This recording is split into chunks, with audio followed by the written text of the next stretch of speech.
hello everyone, and welcome. My name is Rachel Moledo, and I am the Marketing Coordinator at Yale School of Management Executive Education. We hope that you're doing well, and we really appreciate you taking the time to join us for this introduction to Yale CIMA prep course, Investment Management Theory and Practice. This is our 7th year offering this program, and in that time, we've worked with over 3,000 candidates. Today, we encourage you to listen and engage. Please don't hesitate to ask questions. This time is really for you. Our program director, Jim Dobbs, is very knowledgeable, and this is a great opportunity to pick his brain and ask him your questions. To ask questions, please use the Q&A button at the bottom of your screen. You can submit your question to everyone or just to me, but I suggest you send it to everyone as there may be similar questions in mind.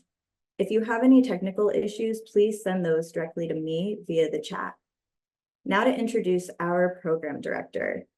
Jim Dobbs is CIMA certified. He is also CFP and CPWA certified. He was a financial advisor for 25 years and ran his own RIA practice before retiring to work full-time in his financial education company. Jim has worked with different certifying bodies and universities for the last 20 years, helping build and manage financial certification programs. More importantly, though, Jim has had extensive experience with the Investments and Wealth Institute. He personally helped create the CPWA certification and has served IWI in many roles, including as chair of IWI's Technical Advisory Board.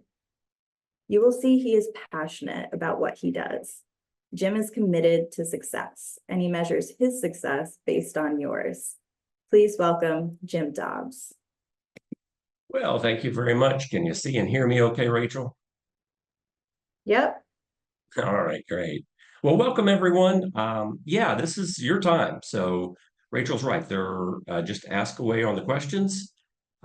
We should be able to have plenty of time to get to all of those. Very exciting to be here. Yeah, I was one of you for 27 years before I retired for private practice, just to focus on teaching. And I was helped along the way by a lot of great mentors and coaches and bosses and trainers and the like. So it's nice to return the favor and help you guys out because I know where you're coming from. I was in that chair once. So we're going to talk about certification a little bit. Just make sure you're in the right place in terms of certifications. There are a lot out there. There are only a few, what I would call elite certifying bodies. IWI is one of them. It's one of the reasons that we offer there are 2 of their 3 programs here at Yale because they're accredited at the highest level, and there are only about 5 financial certifications that hold that accreditation. So we'll talk a little bit about that, and then we'll spend most of the rest of the time talking about the process and what it would look like if you choose Yale as your education provider. Now, note, at Yale, we're really the only ones that include education and test prep together. Now we have to bifurcate them. We have to put a wall in between them. You got to pass the course, the education course, which I'll talk about in a minute, before you start studying for your certification exam. But the idea there was not only to create the first fully online program for CIMA candidates, but it was to include test prep as well. So the content is challenging enough. I thought you don't need to have any challenges on working your way through the process. So let's just put everything together in one program. And then this is now the result. Take us about an hour, depending on your questions. And then if we have 5 or 10 minutes left over at the end, we can do free for all on questions. But I think it's better just to go ahead and type those questions, send them on into Rachel. I'll stop several times along the way, see if we can chip away at those as we go through. All right, so the first point of clarification is Yale, we are offering education. It's not for academic credit. It's not part of a degree program. It's continuing education. It's executive education in that vein. And we offer the test prep, which I mentioned as well. IWI, Investments in Wealth Institute, they are your certifying body, right? So they are going to handle your candidacy, your background check. They build and manage the exam.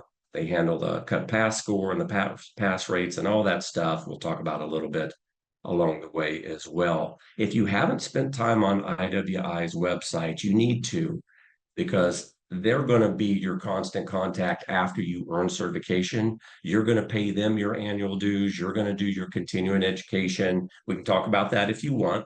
Your CE requirement, they're gonna register that, or you're going to register it with them. So you need to get comfortable with them. I was drawn to the organization as a practitioner probably about 20-ish years ago. Been working with them in various capacities for, I guess, about 15 or 17 years, something like that.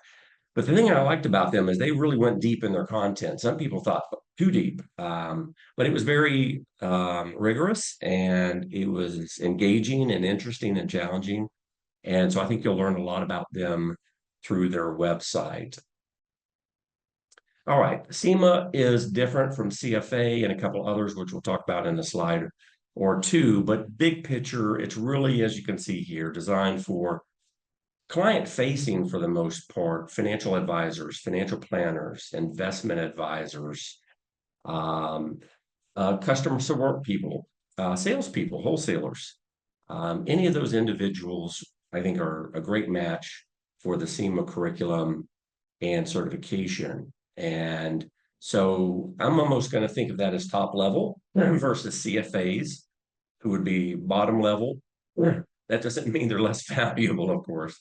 It just means that we're the ones out there talking with clients. Not that CFAs don't, but their clients are almost exclusively institutional clients, whereas ours, we may have some institutional clients, but mostly they're retail, even if they're high net worth retail. As you can see here from the chart, I'll tell you, there are studies, and that's where those numbers came from. Average earnings of 380. It's not revenue or revenue coming from AUM, and you can see about 300 million in average AUM, and pretty good size client wallet share as well. But there are studies on IWI's website done by third parties, Cerulli Associates, IT Group, one more that I always forget. And they go in and they look, well, how much does a CFA make on average? Obviously, there's a pretty good range. And how much does a CFP make? How much do all these other people make? Or how much do financial advisors make if they don't hold one of these elite certifications? So if you need some more justification, or just need some more information to put in front of your boss or whoever needs to approve this, or possibly even reimburse you for this, I think you'll find some good information on IWI's website in that regard. All right. The certification process is not that complicated, but I just want to walk you through it really fast. Since IWI is the certifying body, you will apply for candidacy through them, so you won't apply or register directly with Yale. You've got to go through a background check at IWI. They'll also match up the background from probably if you have a U4, they'll use that. If you're in trust and banking, there are other ways they can pull your background for a regulatory check. They're just going to match that up with your profile that you fill out, make sure that those are accurate and congruent, and make sure you don't have serious marks on your regulatory history. Once you're approved, they'll reach out to us and you and say, hey, Jim, you've been accepted. You've been accepted as a CIMA candidate, and you've chosen Yale. And so we've reached out to Yale, let them know that you have been approved. It takes IWI about a week, give or take. It's not that long a process, actually, to do your background check and get you approved. And then it takes us about a week, give or take a day or two at Yale to get you up and running and on the Canvas platform. So the whole thing's about 2 weeks. This is not one of those pay $9.95 for a designation, and we all know there's a ton of them out there. I even hold some of those. I just don't make those public. Where you pay your $9.95 and literally like 10 minutes later you're in the course. This is a much more formal process as an accredited certification. So once you get accepted, we put you in the program. Then you'll start with the education process. You'll pass the course. That qualifies you to take the certification exam. You'll start studying for the certification exam on our platform in the test prep section. I'll show you that in a minute. And then once you pass the certification exam, you're really done with the hard stuff. Then they're just going to send you licensing paperwork, confirm that you have passed the certification exam, and do another background. Another background check. You'll pay your first licensing fee. That's gone up and down through the years. You'll pay a few $100s a year, may even be as low as $250, depending on the options you choose with membership. Membership, by the way, is optional at IWI. Certification fees annually are mandatory, which makes sense. I mean, they got to maintain the certifying body, including if any of us ever have a complaint filed against us, then as you'll read in the ethics that we have to disclose that within so many days. And if it's bad enough, they will have a committee that will do interviews with us and all that stuff. Hopefully that has never happened to me. Hopefully it will never happen to you. But anyway, that all costs money. And so you will have annual dues, and we'll talk about that in CE in a little bit. Okay, so a real quick rundown on CFP, CIMA, CPWA, and CFA. I just picked, I think, 4 of the maybe 7 that I admire the most in our business, in the financial services business. I really want to highlight CIMA and CFA, obviously CIMA because you're here, and how it's different from CFA. CFP, of course, is broad-based. Investments is just one section of a pretty broad curriculum. And so those of you who, like me, went through CFP before you do CIMA, CIMA is just going to be a much deeper dive, unless you're one of the very few that went through a CFP program, say like at graduate level, and you had 2 or 3 courses literally in investments. Okay, then you've probably covered most of what we're going to do in CIMA. But for the rest of you, like me, who maybe had 1 or 2 classes in investments, that's it, doing CFP, CIMA is going to be a much deeper dive. CPWA is kind of like for CFPs, but now you're dealing with high net worth clients, and you've got to get into the tax and the estate and the family dynamics that 10, 20, and $50 million clients have that most CFPs never even work with.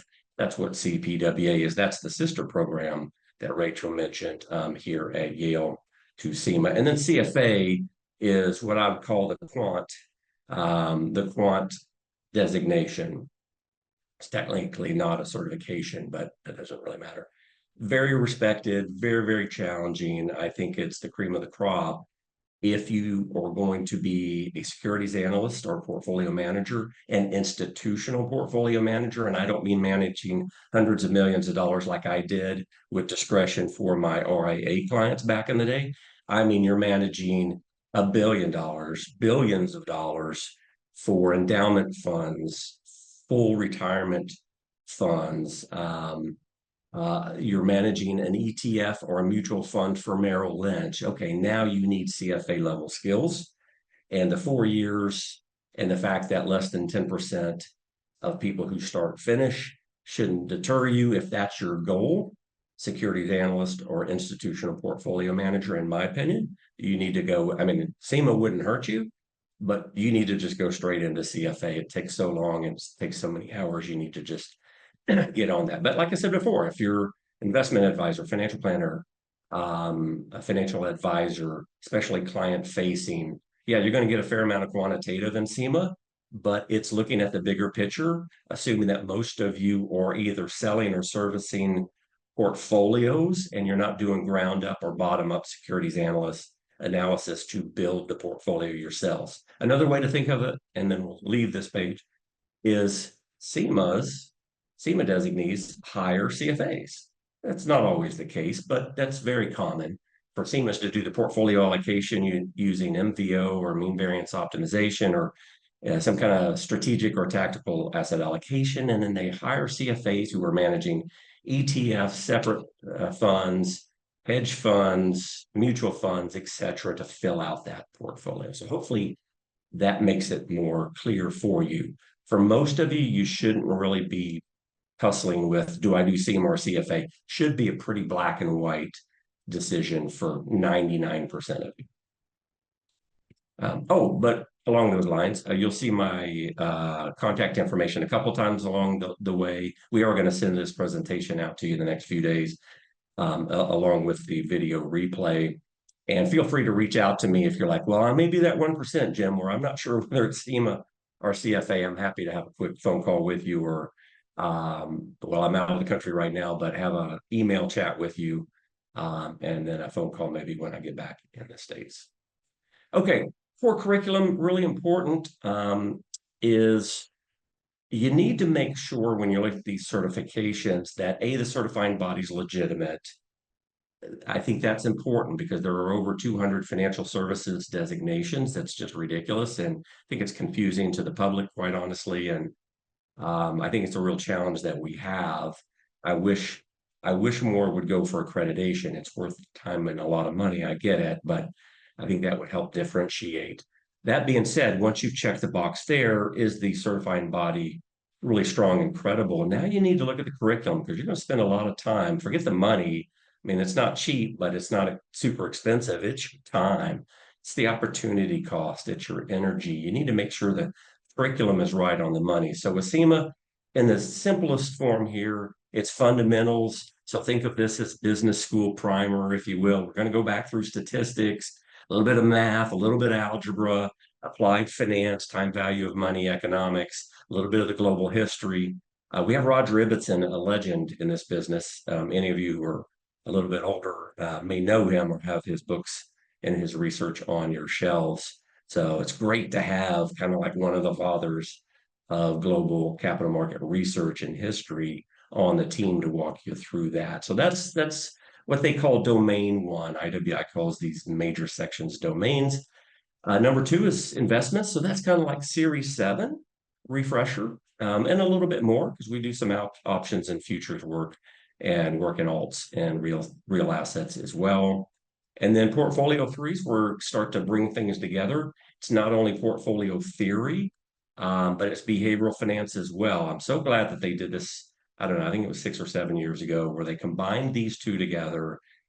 And having been a longtime practitioner myself, yeah, I definitely learned, and I learned the hard way, unfortunately, that I can be as smart as I can be, and I can know how to build models that are logical and should stand the test of time, even though I know there's going to be bumps in the road. But if I can't manage my own emotions, and just as importantly, help my clients manage theirs by learning more about behavioral finance and client psychology, then it really doesn't matter, because if they leave at the wrong time, it just kind of all blows up anyway. So combining these two, I think, is really, really critical. I'm so glad that they did that. Now, once you get into section 4 or domain 4, we're going to get back more into the math.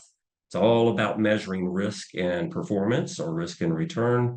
And then portfolio 5 kind of brings it all together. It's more of an applied practicum, if you will, in terms of, well, how does this work? And then how do you use investment policy statements, client tolerance, all of that good stuff. It's not a lot of new content on the quantitative side in section 5 or domain 5. It's just about how do you pull it all together. Okay, if you don't have the long version that you see right here in PDF, the color-coded version with the line by line, there are over 500 topics in this curriculum. I think you want to spend some time, I'm going to say 10 or 15 minutes at least, going through it line by line. Shoot me an email if you don't have a copy. You can get it off of our website or IWI's website, but if it's easier, just send me an email and I'll be happy to send you this so that you can review it. And here's my kind of words to the wise for those of you who are still trying to figure out if CIMA is right for you. Just walk through this over 10, 15, 20 minutes, line by line, and after every line in your brain, just ask yourself, would knowing more about that help me in my practice right now? Would knowing more about this help me get to the next level? Would knowing more about this help me serve my clients better or bring in more and better clients? And if you keep asking yourself that, eventually your intuition is going to take over and say, I'm just not answering a whole lot of questions in the affirmative here. This is probably not for me. Or what I hope is it'll be the reverse. You'll be like, oh yeah, way over half of this, 3/4, 80, 90% of this is going to help me be better at what I do. This is something I probably need to do. All right. If you send me an email, I'll also send you not just that that long topic list with the exam weightings, I will send you the formula sheet. Here is the formula sheet. It's a little daunting when you first look at it, if you're not used to doing these things.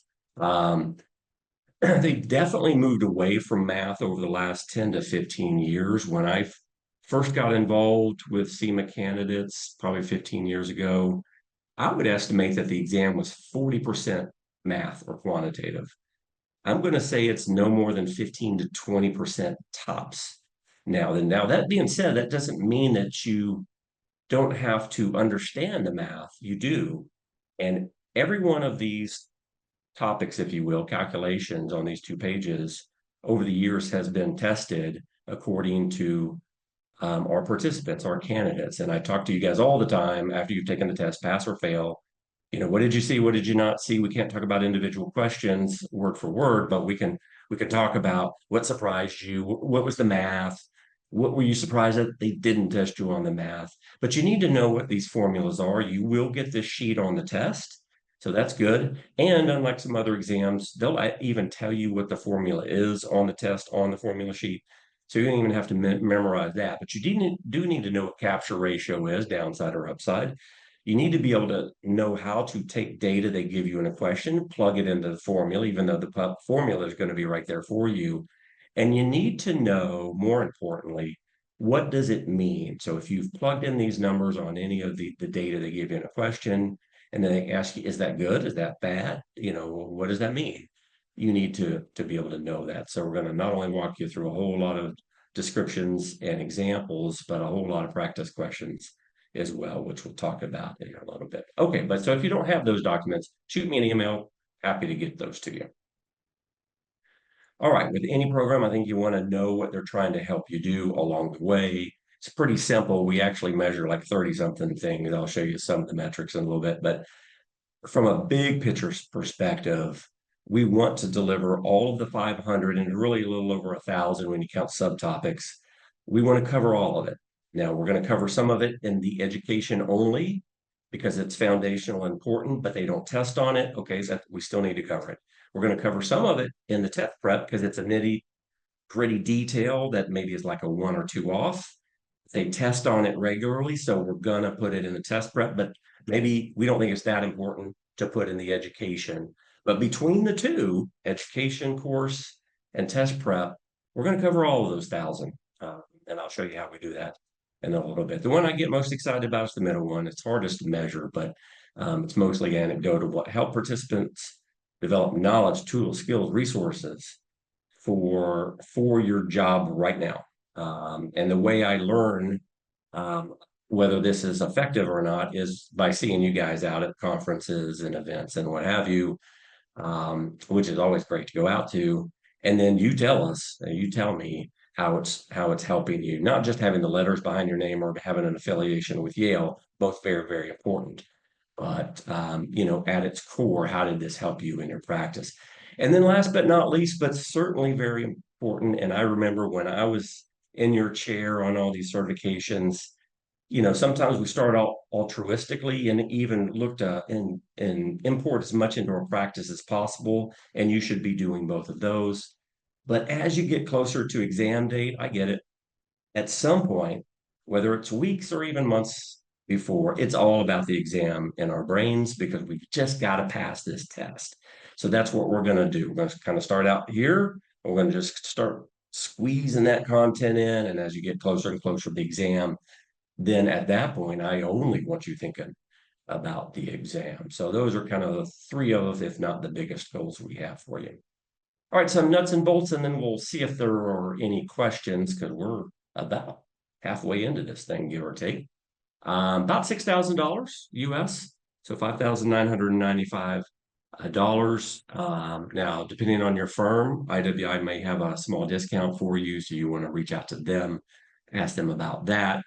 But that $6,000 roughly is going to cover your CIMA application and candidacy fees, testing fees. You get 1 exam that's free. I think right now they charge $225 per exam after if you need it. Fortunately, most of our candidates do not need to test more than once.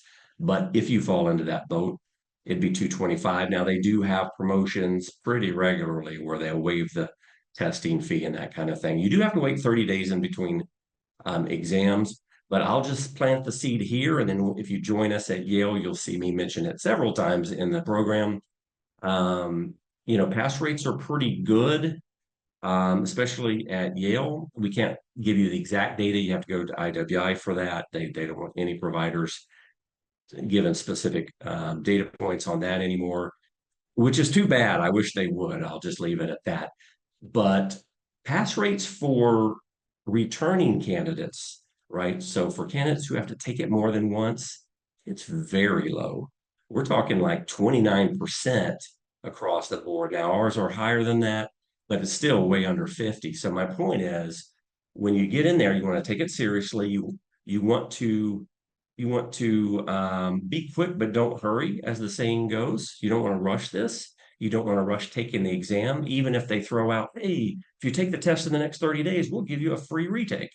Don't do that, because I would rather have you way over 50% in probability versus much lower than that. All right, so word to the wise on that. If you're a candidate in good standing, you can register at any time. We don't have kind of like enrollment dates, specific registration windows here. You just jump in when the timing works for you.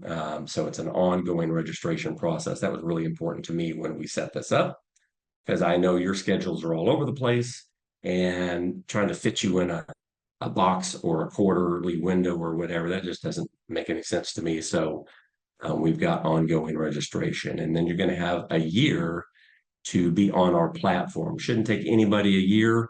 That's over twice as much as average, according to our participants. We'll talk a little bit more about that in a minute. But Rachel, let's see if we've got any questions.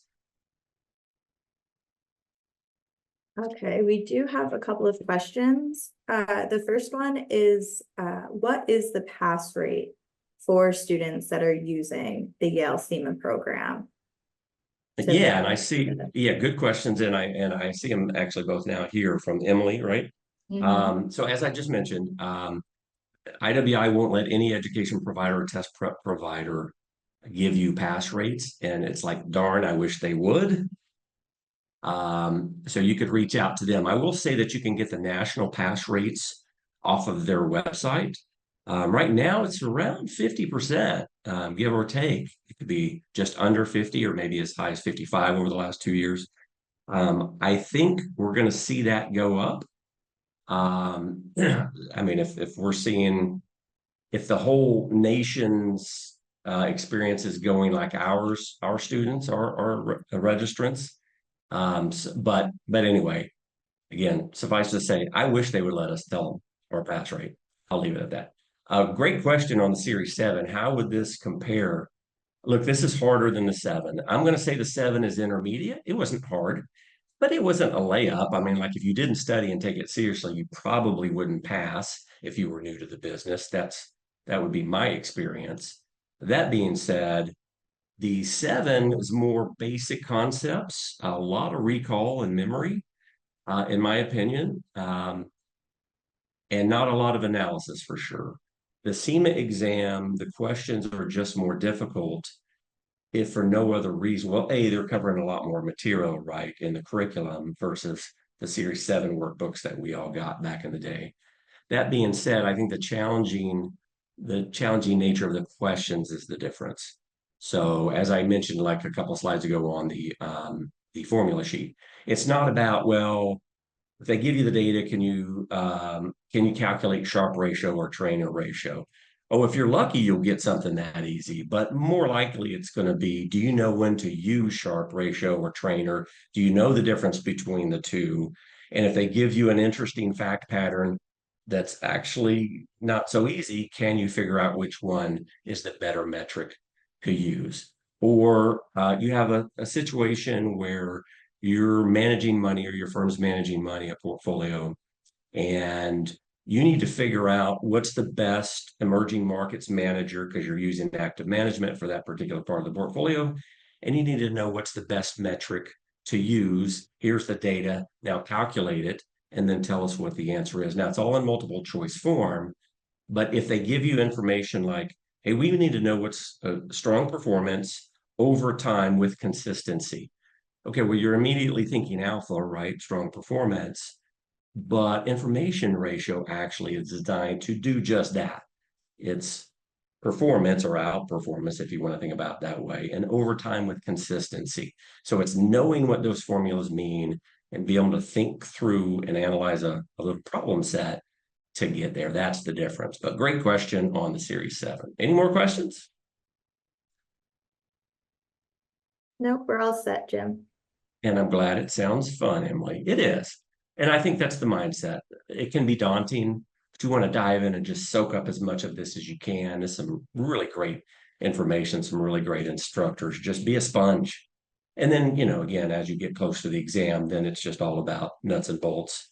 Do what we tell you to do what we recommend, and you should be in good shape on your exam.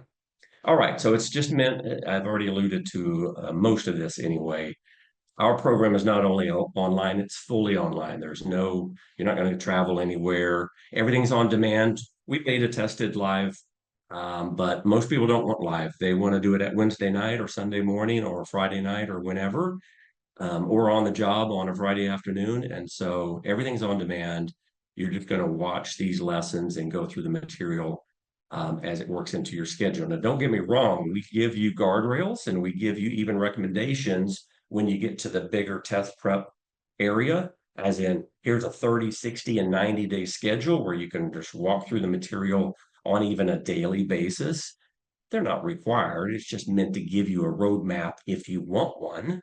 And most of our participants actually start with one of those and then they just kind of formulate their own. They go a little faster. Maybe they choose 60 days to get ready for the test. And then they just go a little faster or slower in different sections based on their experience and familiarity with that content. Look, you can study whenever and wherever you want because we have made this open to where you can download, copy, save, and print anything. The only caveat is Yale School of Management says you can't share it with anybody. You paid for this or your firm paid for it for you.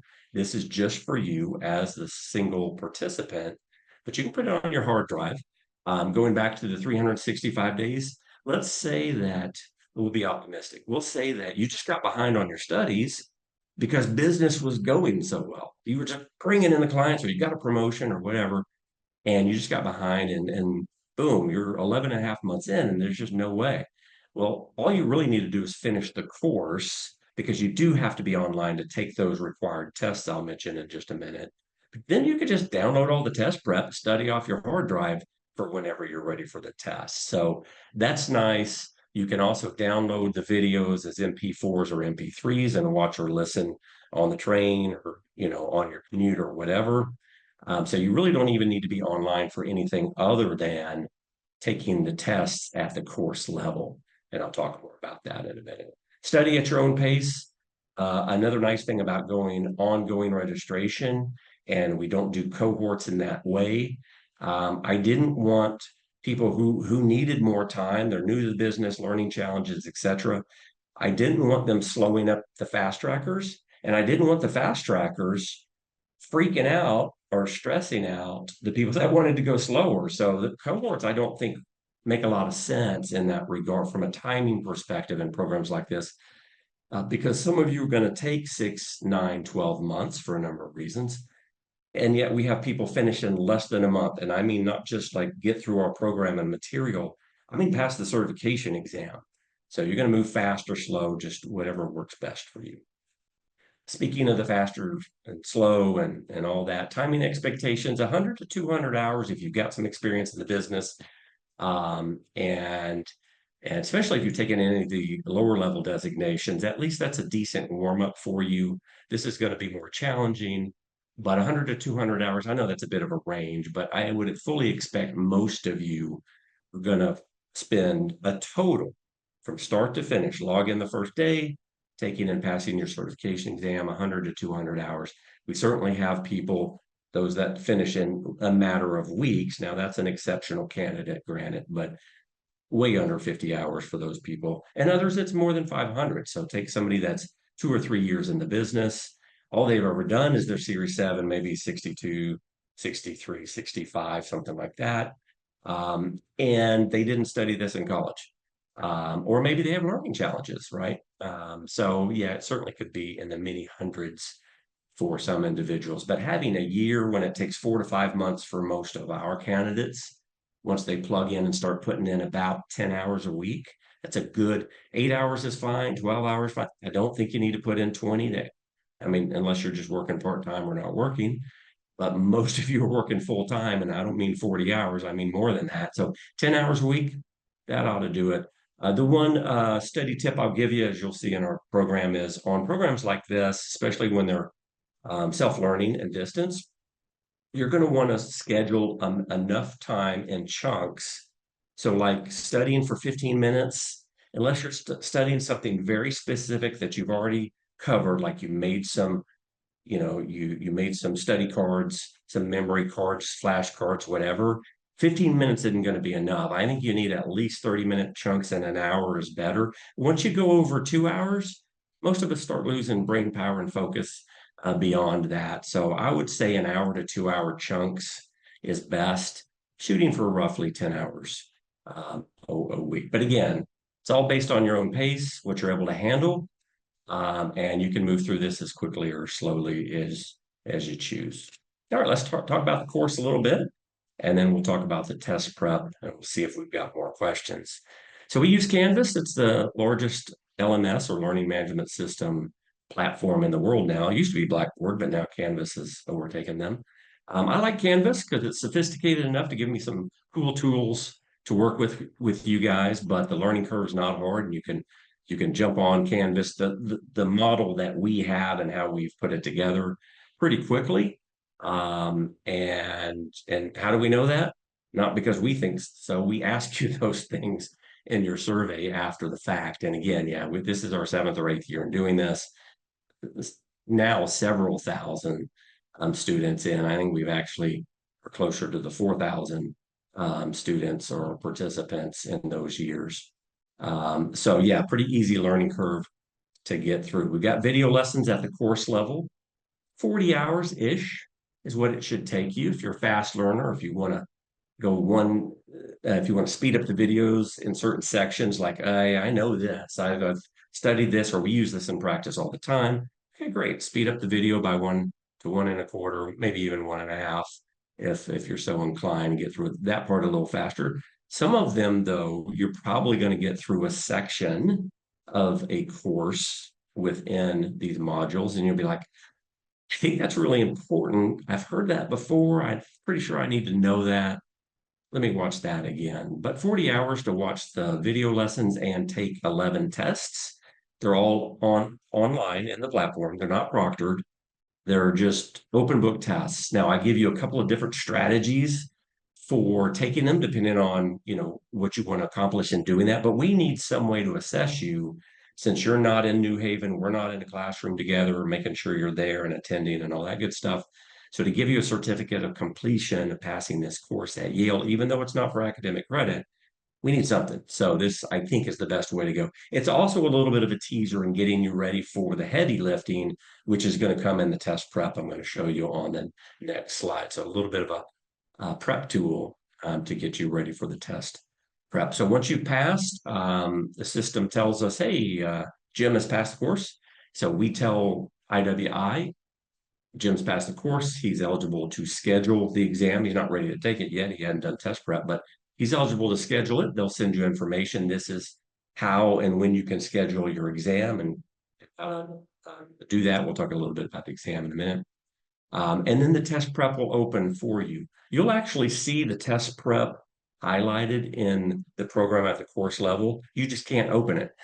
I don't even want you thinking about the test until you get your foundation laid.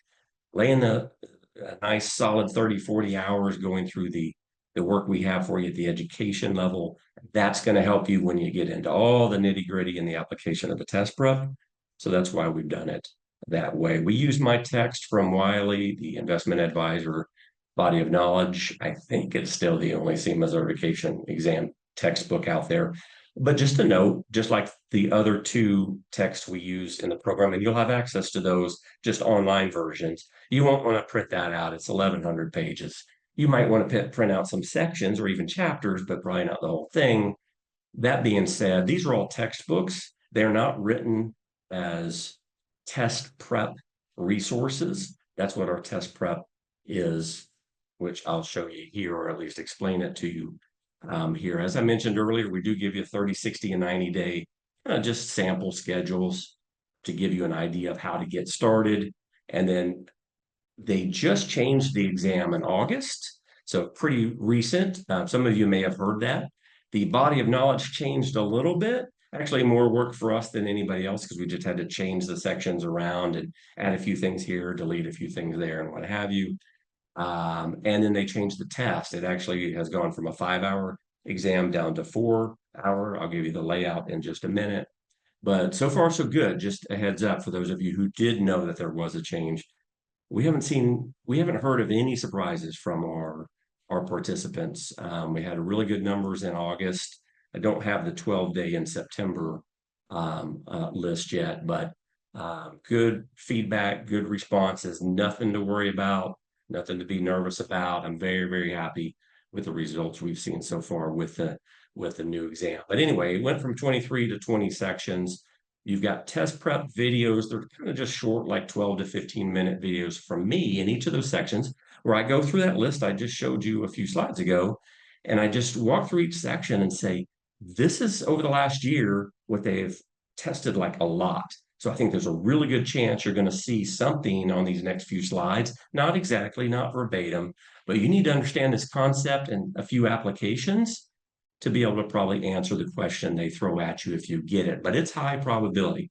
These next 3 slides with these concepts, it's kind of in the middle. It's tested regularly, but it's definitely not high, but it's not low. It's somewhere in the middle. So flip a coin 50-50 whether you get it, but you need to take these seriously because I think you could see any of these. And then these next 2 slides, they almost never test on it. Or there are actually some subtopics where I've never heard them tested in 20 years. So I want to cover it just because it's there and they put it there. So conceivably they could test on it, but I want to let you know, probably not going to see it. So you can probably just skim this, go ahead and skim it, but probably don't need to spend too much time on it. So right now it's actually about 1,600 test prep slides. So as you can start to see, that's the heavy lifting. The education course is a nice warm-up and it's certainly foundational and very, very important. But now we're into the nitty-gritty details, 1,600 test prep slides that you're going to go through. I don't go through all of those in the videos because on the foundational side, that's what we're covering at the educational video level. And then over 1,000 practice questions. Actually, I think it's close to 1,200 now. And so look, if you do all the practice questions, then you should do every single one of them. I'm a big believer in quality over quantity for an exam like this. You don't need 2,000 or 3,000 questions like some CFP providers put out there. You just need 1,000, give or take, good questions, like really good ones that are going to be fairly close to what we think you're going to see. And we actually make our questions, as you'll see in the discussion board in our platform, we make our questions typically at least a little bit harder and sometimes considerably harder than what we think you're going to see on exam based on past candidate feedback. I want to make your practice harder than the game. So when you get to game time, the camera's on you and you know this is pass or fail and you just got 4 hours. I want those questions to at least be a little less difficult. So we only have one full-length mock exam that's timed for the 4 hours, but I've done that on purpose. In the old days, I had several mock exams, but what happens invariably is people do like we all did on the series exams. We just gravitate to mock exams to try to assess where we are. And then we don't study slides. We don't do any readings. We don't pay attention to videos and examples and that kind of thing. That's no good. I want you in the material. I want you scouring through those 1,600 test prep slides, every single page, going through all of those examples. And then after each of those section slides, you're going to get a section of multiple smaller, like 10, 15 question kind of mini tests, if you will, to test where you're at and allow you to self-assess along the way. And then once you get through all that, you're going to get down to the final mock exam, which is your last 100 questions. By then, you really should be done taking that final mock exam, if you will. that should just kind of be a piece of cake at that point where you're like, okay, yeah, I'm good to go. Okay, so there you go. That's what the test prep looks like. I'll let you stare at the exam details. And this lady who I guess that means she just passed the test, but she seemed to be awful happy. But Rachel, let's see if we've got any questions. Okay, we do have one. So they asked, you have 365 days to pass the course with Yale. How long will you have after the course to pass the certification exam? Yeah, good question. So yeah, that's correct. You will have 1 year, 365 days of access to our platform. And really, the only thing you really have to do is pass the course and then download the material before your time expires, and then study for your exam. Currently, there's a 2 year window for CIMA candidates. Now, I've seen over all these years, now it's been a couple of decades, I've seen IWI change that, but right now it's 2 years. So what you really want to shoot for is about 6 months to get through our course and take a shot at the exam. But that again goes back to timing. I think what you do want to do is look at your schedule since you can register at any time, right? I think you just want to look at the next few months of your schedule and go, wow, does that look like super busy? Or does that look like, I mean, it's never going to be the perfect time. Again, I was a practitioner, I know, with prospecting and client service and meetings and all that stuff. But if you look out over the next few months and go, well, that doesn't look any worse than any other 3 month period, that's probably a good time to start. So shoot for 6 months. If it takes you longer, fine, 2 years. And if you don't finish in 2 years, they may have you start over. They've gone back and forth on that, on whether you have to just go back and do the education, or do you have to start all the way back at the beginning and pay your whole 6,000 all over again? But it should never take anybody 2 years to get certified. I just can't. I don't think I've ever seen a situation where I was like, that person was working on it consistently every week, and it took them 2 years. I don't think I've even seen anything close. But good question. And then Emily, let's see, understanding certain material, other structures. Okay, good question on interaction, that kind of thing. I'm going to hit that in the next couple of slides. So hang on to that one thought there. Is that the last of the questions for now, Rachel? Yep, we can move on. All right, so you've been staring at this for a little bit. You've got your your arms around it. So with the new exam, it's 4 hours, 110 questions. 10 of those are beta unscored items, just like all of these exams. They're going to try out questions. Of course, you will not know which ones those are. You actually will probably have an idea of some of those. And I'll just give you one quick example. So you're in the test and you're going through it. It's obviously a fixed income question, from domain 2. And you're like, yeah, but I just got 3 questions in a row on convertible bonds.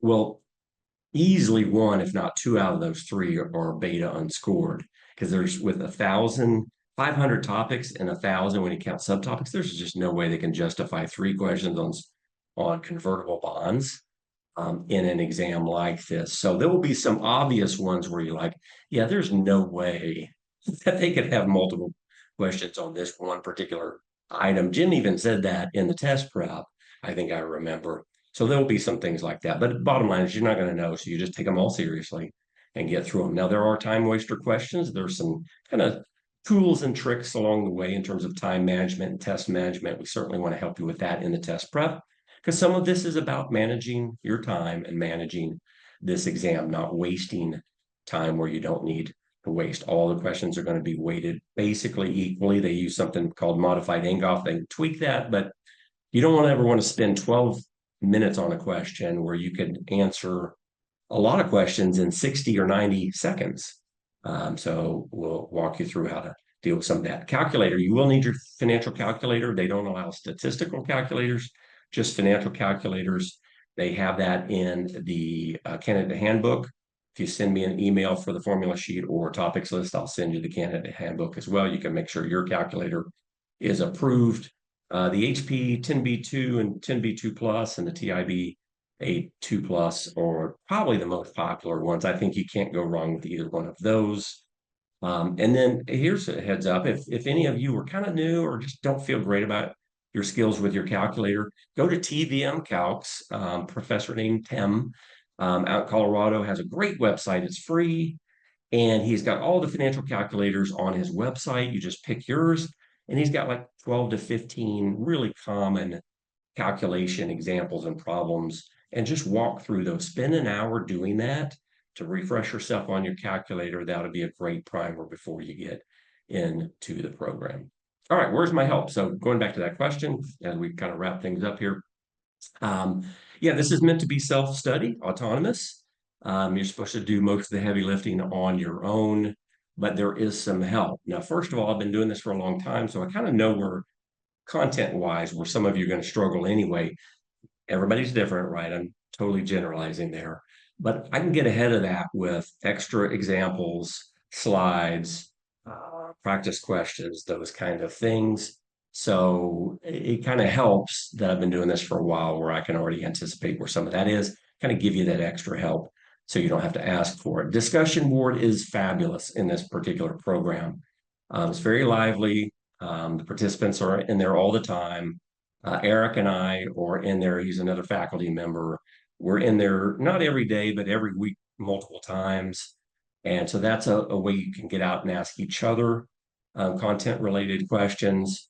And Eric and I leave the best questions and exchanges up, especially when he or I get involved in the discussion. And so that's like an FAQ. If you're in the portfolio management section and you're like, this CAPM thing is killing me, we'll just jump into that section. All 20 sections have their own little threads or multiple threads. And you just do a control F, search on your keyboard for CAPM or SML, security market line, or whatever you're struggling with, and see what the discussions were about that. That's probably going to answer your question most of the time.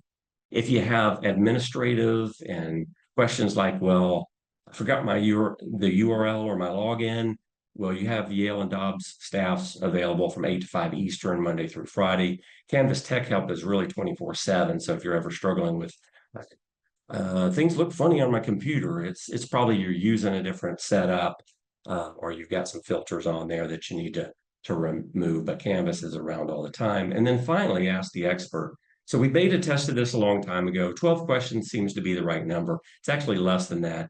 Less than 5% of our candidates ask 12 questions. So it wasn't arbitrary, but we just chose 12 questions. Those are what we call your lifelines. So if you've used these other resources and you're like, I think this is still important, I need to know this, I'm going to burn one of my lifelines. And then you reach out to Eric and you'll do that in email first. So you have a written record of it. If you're like me, like 2 weeks later, I would probably forgot what I asked Eric, let alone how he helped me through it. So we want a written record of it for your notebook, as if that's what you want to call it. And then if you need to have a follow-up on Zoom or phone, Eric has office hours for this particular program on Monday and Thursday afternoon. I think it's from 2 to 4 to do some follow-up if you need that. But again, less than 5%, I think it's 3.5%, something like that, of our path candidates even asked 12 questions. So, but that being said, if you're somebody who is like, yeah, but you know what, my real preference is to have a lot of interaction or at least have that available. Well, we're not developed or priced that way. So this would not be the program for you. I want to be very upfront about that. But then if you ever have questions on, is my study plan right? Am I studying the right things? Do I have the right study strategy or timeline? There's no limit to that or administrative questions. It's just the content questions that we need to limit. All right, so hopefully that helps. Great faculty. For sake of time, I'll let you read through the full bios on our website.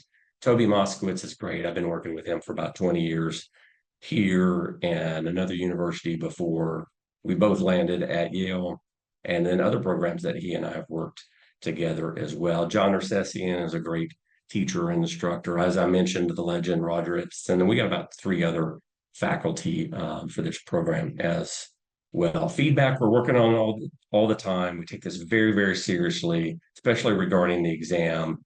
We are not perfect. We'll never be perfect.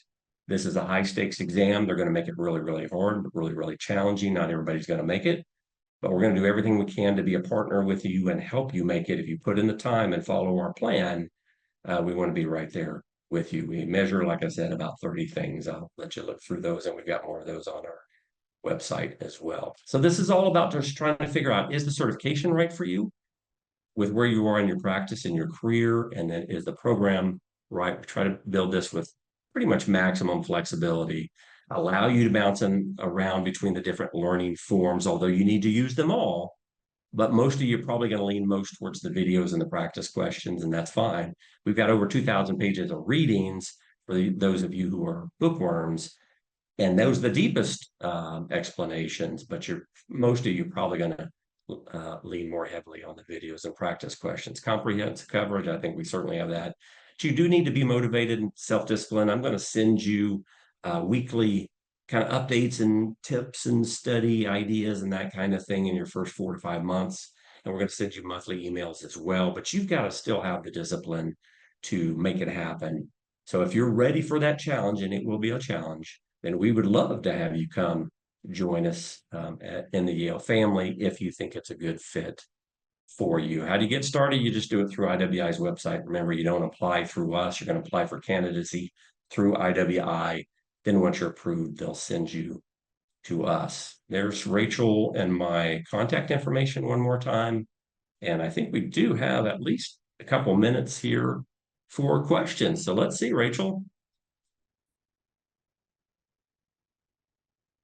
So I'm not seeing any other questions, but I'll just give it a moment to see if anybody wants to Yeah, jump in. absolutely.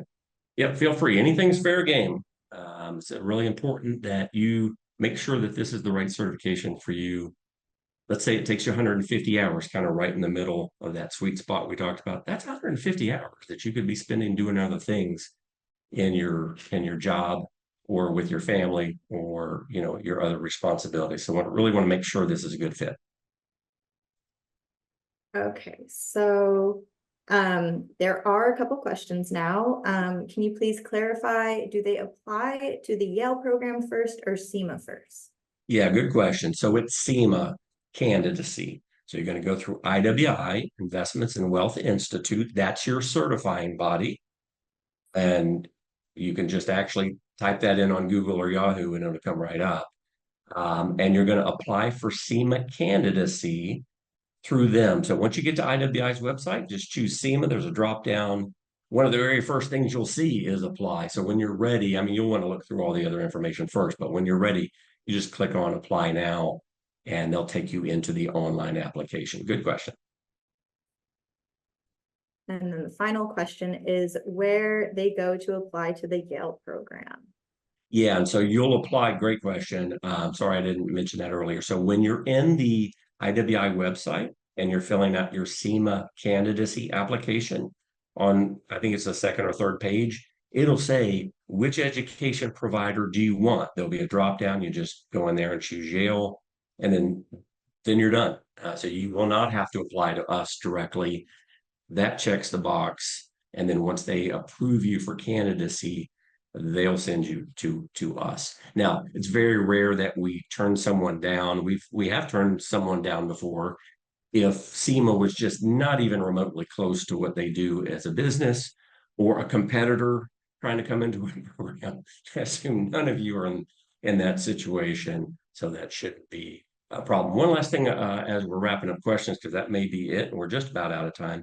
On requirements. So IWI does require 3 years of experience in the financial services industry. Doesn't have to be specific to investments, although that would be better.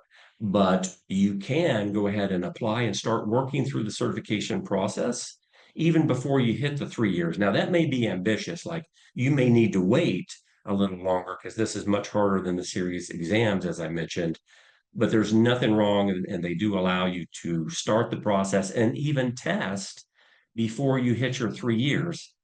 In that scenario, let's say you were 2.5 years in, 2 years in, you went through our program, you passed the certification exam, you will have met all the requirements except for experience. You just have to wait till you hit 3 years to use the CIMA marks, if that makes sense. So yeah, you can start before you hit the 3 years. But if you don't have 3 years and you're not sure, reach out to me and we can have a little personal interaction. Just want to make sure you're not jumping in and biting off more than you can chew. Want to make sure you get set up for success best I can.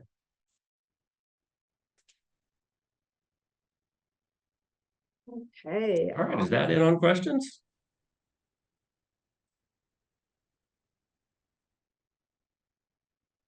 I'm not seeing any. Rachel, do you see any more? Nope, nope. So I believe we are all set and we can start wrapping up. All right, So well, thank you. Oh, I was going to say just thank you everybody for joining us. Hopefully that was helpful, and I'll turn it over to Rachel to wrap up here. Okay, thank you so much, Jim. And thanks to all of you for joining us and for submitting all of your thoughtful questions. For more information, you can visit our website, or you can reach out to us directly with any additional questions. The webinar, including the video recording and slides, will be shared in the coming days. While we hope to see you in our program, we truly hope that you find a program and a path that's the best fit for you. Thank you again for joining us. This concludes the webinar.